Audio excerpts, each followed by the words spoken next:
Mark 12, verse 30 and 31 says, Love the Lord your God with all your heart, with all your soul, with all your mind, and all your strength. And the second is this, love your neighbor as yourself. There is no commandment greater than this. Welcome to the sermon, As Yourself. I was prepping for the sermon, and I was thinking, the verse says, the second is this, love your neighbor as yourselves. And that comes from Leviticus. And I was thinking, normally when you say as, it's because that as is what you're doing, so what you know how to do. And then you have that as a reference, right? You say as, do something as that person, or do something as this thing works, And I was thinking about the verse because it says, love your neighbor as yourself. Love your neighbor the way you love yourself.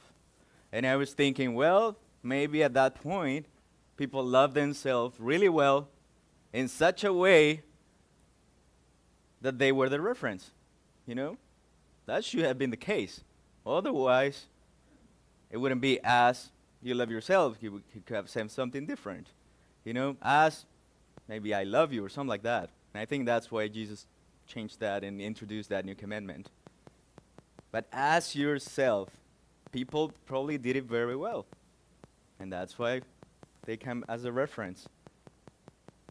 But these days, some people don't know how to love themselves. Some people don't love themselves. These days, some people hate themselves. How can you love your neighbor as yourself if you don't even know how to love yourself? If you are the reference to love one another, what about when you hate yourself? Or when you don't know how to love yourself? When you don't know what that means? Then this commitment makes no sense to you. Then maybe you go and love your neighbor the way you love yourself. And that is the way where you don't know how to love yourself, where you probably hate yourself, where you don't like yourself and all that. Maybe, because that's the reference in the commandment, And I was thinking about that while I was prepping for the sermon, because actually if you go to the Old Testament, you don't find a lot of information about how to love yourself. But that's the reference.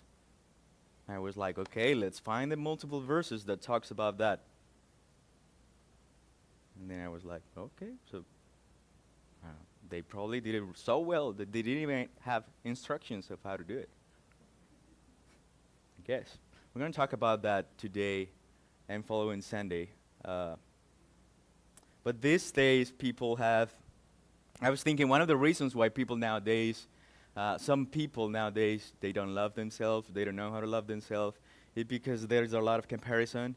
And when you compare yourself with the standards of what the people say you should look like, and then you compare your life and your bodies and your social status and the way you live your life, and you compare your kids with the other kids, and you compare your work with the other people's job, and you compare your houses with the other people's houses, you compare your car with the other people's car, and you can go on social media and you can see a bunch of multiple different ways, and you can see how other people from your generation are like doing way better and you're not doing that, and then you get to the point where you don't know how to love yourself because you're comparing yourself to other people, There we have bullying in schools, in work, maybe in churches. I hope it's not happening here. But you have people treating other people in a mean way. And then you get to the point where you start you start getting that and you don't know how to love yourself. Because you have been living surrounded by those places when you have traumas, when you have mental health issues. That part is complicated, how to love yourself when your mind is not in a right place for you to process information, to think. And it's hard for you to love yourself. I understand that. Socioeconomic status, that's another big comparison. My peers are in greater jobs. Their families are doing way better. They're going to these universities. They're going to these colleges and all this and all that. And then you come to the place where it's hard for you to love yourself. when you think that everybody else is doing better than you, then it's hard for you to love yourself. Because when you see around, it looks like everybody else is just doing great. But you're not the one, you know? You're not the one that are successful as everybody else. Your body doesn't look like everybody else. Your mind is not like everybody else. Your life right now, your teenage life, your childhood, your adult life is not like everybody else. And we think that everybody else is better than me. If you're there in those places where you don't know how to love yourself, where maybe you have got to the point where you actually hate yourself, this sermon is for you. This sermon, I want this sermon to be for you so that you can put it in your mind and in your heart. And if you're not there, probably you're going to know somebody that is there. So that carry that to encourage one another in that way. Because maybe you're fine, but not everybody else is fine. Or maybe you're fine, and it looks like everybody else is fine, but at the end of the day, maybe not everybody else is fine. Maybe the person next to you, the person that looks always happy and joy, maybe that person is going through something really bad. You don't know. So this sermon is for you. Because we don't know what happens. When we see a picture, we just know the picture. When we see a short clip, we just know the short clip. We don't know what's behind that. We don't know how the person is going to sleep and is sleeping well. We don't know how that person is eating. We don't know if after what she's eating, she's going and taking everything out. We don't know. We just have that picture. And God doesn't judge by our appearance, but He knows what's going on. In 1 Samuel chapter 16, verse 7, Samuel was going to choose the next king. And then he goes to the family that God said goes to this family. And then the children start coming. And then he saw one and he was like, that is the one. That must be the one. You know, it's beautiful. It's big. You know, that's perfect. That looks like a king. And then verse 7 says, but the Lord said to Samuel, don't judge by his appearance or height. Thank you, God. For I have rejected him. The Lord doesn't see things the way you see them. People judge by outward appearance, but the Lord looks at the heart.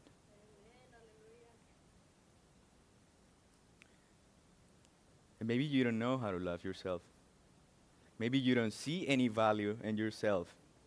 So let me tell you some truth about yourself that you can have in your mind and in your heart.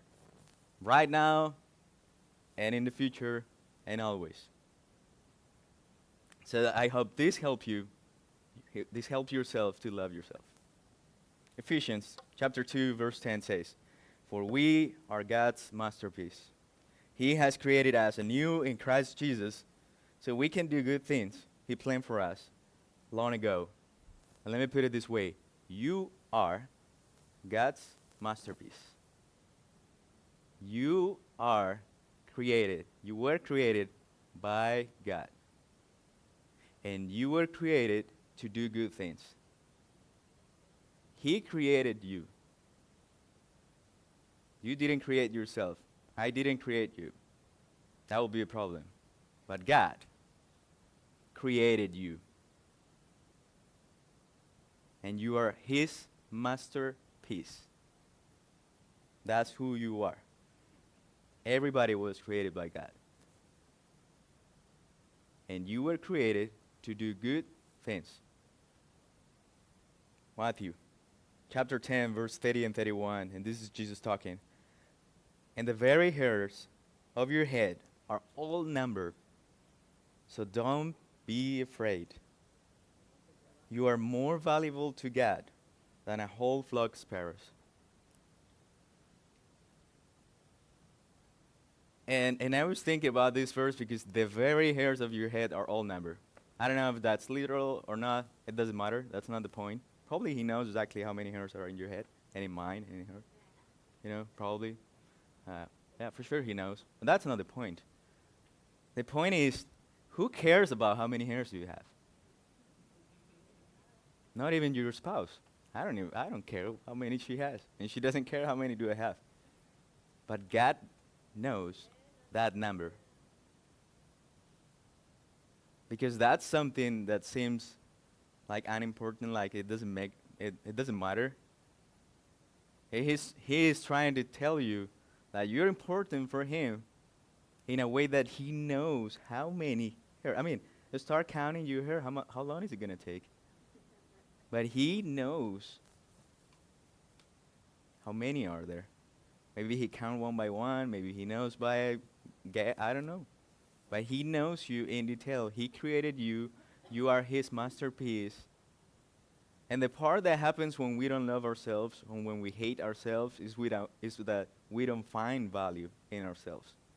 When we don't find value in ourselves, we think we're not worthy, we think we're not good enough, we think we're this and that, everybody else is doing better than me, I'm just the worst person, I just try and go back to the same, I'm just doing this, but nothing else is going, I try and nothing is going good, everybody else is doing good, but I'm not, and I'm trying and trying and trying and trying. You don't find value in yourself. But this verse says, you are more valuable to God than a whole flock of sparrows. You are valuable to God. Even if you're not valuable to me, you're valuable to God. And that's way more important than anything else. When you get to those places where you find no value in yourself, where you're going to the place where you want to hate yourself because you don't see any good in you, remember that you are valuable to God. 1 John, chapter 2 says, see how very much our Father loves us, for he loves us his children, and that is what we are. See how very much God loves you, that he sent his son to die for you. He did it for everybody, He loves you. And that's something that I think it happens when we're going to those places, those dark places where we don't find value in ourselves, is that we think that nobody loves us, Nobody cares about me. Because I have no value, then why will anyone love me if I have no value, I don't see any good in me. And that's why people treat me this way. That's why it's okay for that person to treat me that way, because I have no value. But you are valuable to God. Who else do you want to be valuable to than God? And that's the standard, and that's pretty important. And he loves you so much, in such a way that he sent his son to die for you, so that you can have a new life, a new opportunity, so that you can have the spirit of him living in yourself, so that you can be guided by him, so that you can receive the blessings of him, so that you can experience his grace and mercy and forgiveness and everything. He loves you so much that he called you your child. And when you have a child, you know that reference. You take care of that person. You want the best for that person. You sacrifice yourself for that person. You do things that you wouldn't do, but you do them because of that person. And God is telling us and you that you are loved, that you are called your children, so that he can take care of you. In the midst of those dark places where you feel there's no value, there's no point, there's nothing good about me, God's still there with you, hearing you, being with you, understanding you, and trying to take you out of that place into something better. Even if you don't feel it, even if you don't hear it. Because that's what happened. The voices that we have around are louder than the voice of God sometimes in our lives. Social media is louder than the voice of God. The voice of my friends are louder than the voice of God. The voice of my comparisons are louder than the voice of God. And then it can take you to really dark places. But God tells you, I love you so much that I sent my son to die for you so that you can have a new life. And then we come to 1 Peter chapter 2, verse 9 and 10. But you are not like that. And that intro, that means that some people are some way, and some people are the other way. There are some people that have believed in God, that knows what He wants, that have followed Him, you know. But you are not like that. That's what I hope. And Peter said, "For you are a chosen people." You are chosen. You are chosen. With all the things that you see in yourself, that maybe like you say, this it doesn't make sense why He chose me. You are a chosen person. And when you choose things, it's like when you're picking stuff, you select, and He chose you to be His people, to be part of His people. And then He says, you are a royal priest. You have a high place, a high standard to be called a royal priest. Not everybody is a priest. Not everybody was a priest back then. But you are that because He loves you, because He takes care of you, because you're valuable to Him, because He finds value in you, even when you don't see any value in yourself. You are a holy nation. And that has two parts, part of holy and the part of nation. Part of holy is that you are set apart from the midst of all chaos and all hate and all that things that you don't find that are nonsense. He took you apart from a better place. You are holy, and then it says nation. It means that you're not an individual, that you live by yourself and that you are alone forever. You are part of a nation. You are part of a community. You are part of a group of people that is willing to take care of you, and where you are also be part of that community to love one another and to take care of other people. You were not called to be by yourself and to be alone and to cry by yourself and to suffer by yourself. But you were called to a nation. And this is your small nation, but there is a bigger nation. God's very own possession. It's like when you have something, you take care of that. You don't want anything to happen. You don't want that thing to get lost. You take care of that. You are God's very own possession. And as a result, you can show others the goodness of God. How can I show others the goodness of God if I hate myself? How can I show others the goodness of God if I don't believe in that goodness of God? How can I show others the goodness of God if I don't think that the goodness of God had come to my life? Because everybody else is doing better than me. And maybe you are not realizing that the goodness of God had come to your place, and that there is healing, and that there is love going, but the other voices are louder. As a result, you can show others the goodness of God. For He called you out of the darkness into His wonderful light. And I was thinking about this part of the verse, because normally when you're in those places where you hate yourself, or you don't like yourself, or you have been told that you're not good enough, that you're not valuable, that you have no worth, that is a really dark place. Because you don't see any good in nothing. Even if you're doing good in like school or work, it makes no sense to you. Have anybody been there? Like and maybe you're doing things, but you don't find any sense on that. You have some this and that, but because of how you think about yourself and the love that you have for yourself, nothing else makes sense. That is a really dark place. And your darkness doesn't have to be my darkness. Your darkness is your darkness and is important. You don't have to be in the level of my darkness for your darkness to be important and recognized. Your darkness is your darkness. Whatever you have been through is your darkness, and that's okay. You don't have to compare. Remember, that's what we read in 1 Samuel. Because God knows your heart. He knows your darkness.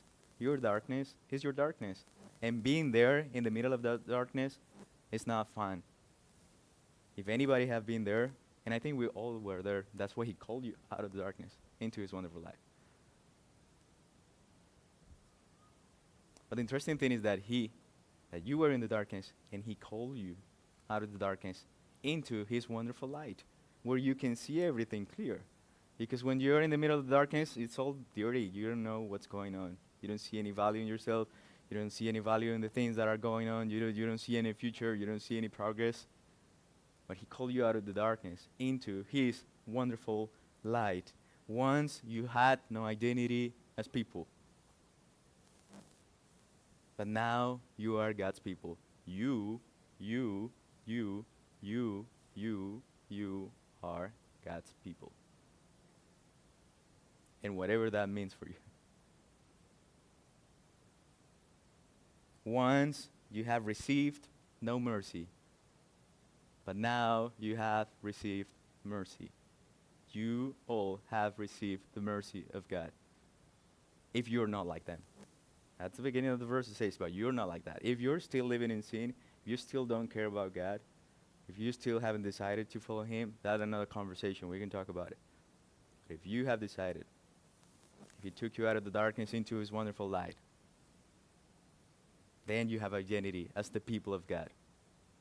Then you have received his mercy and his grace and his forgiveness.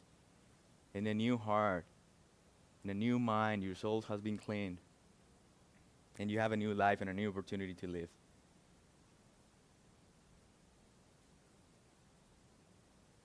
So I hope these 4 scriptures help you. If you're going through that right now, that will make more sense. If you're not going through that right now, you're like probably, good. But someone here is probably going through something.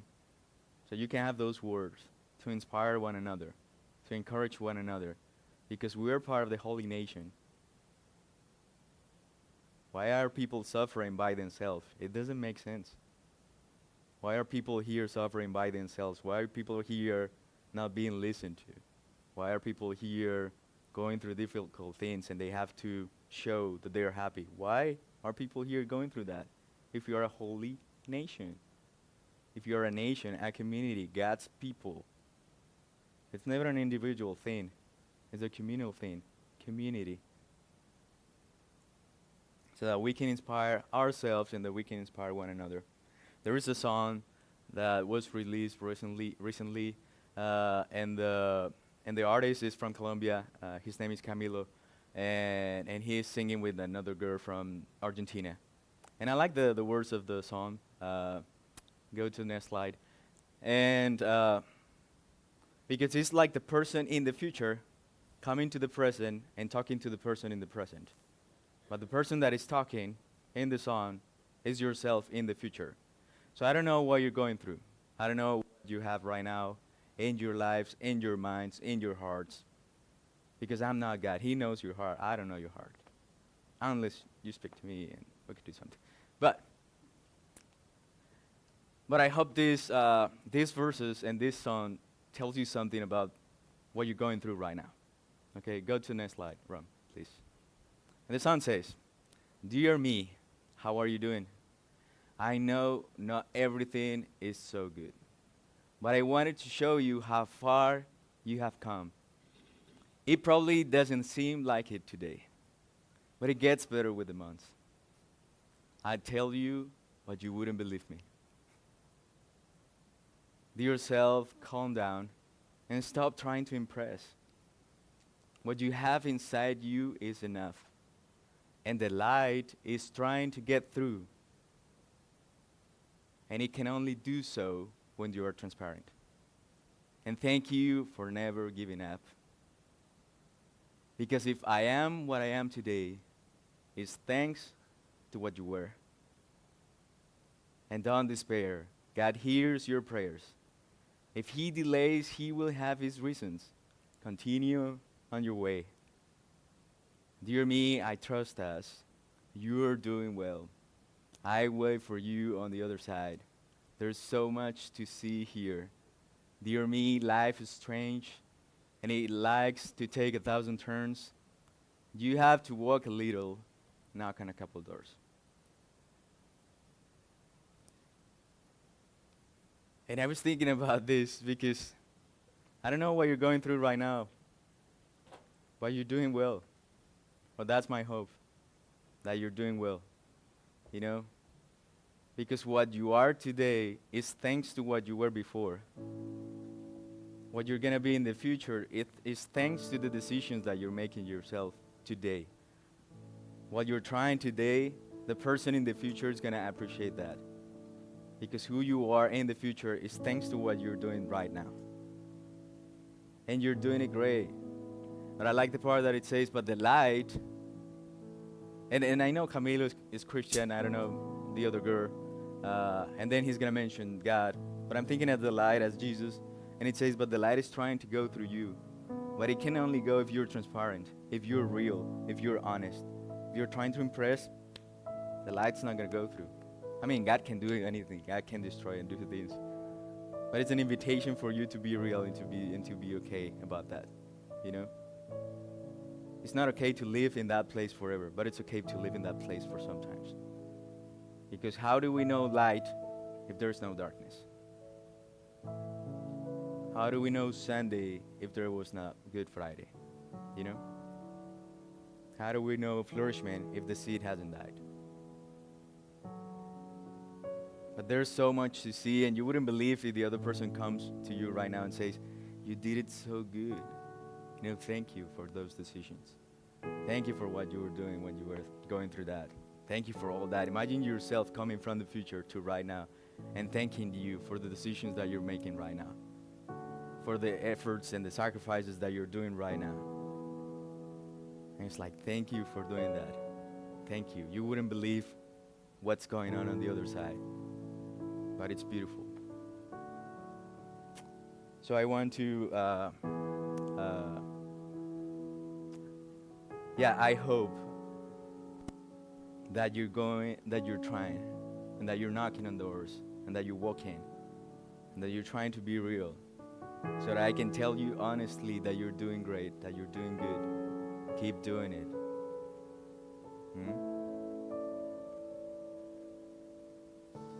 I'm just going to read one more verse, and then I'm done. And it says, Isaiah 43, verse 1 through 4. And I want to take it personal.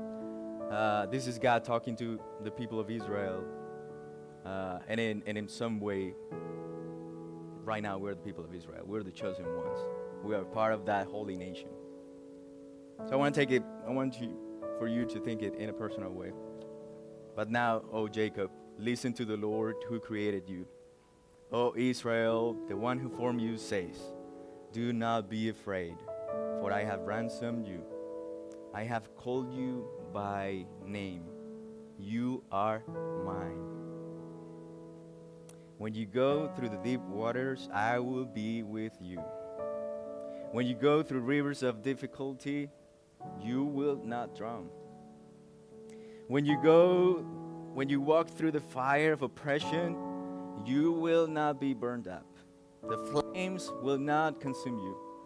For I am the Lord your God, the Holy One of Israel, your Savior.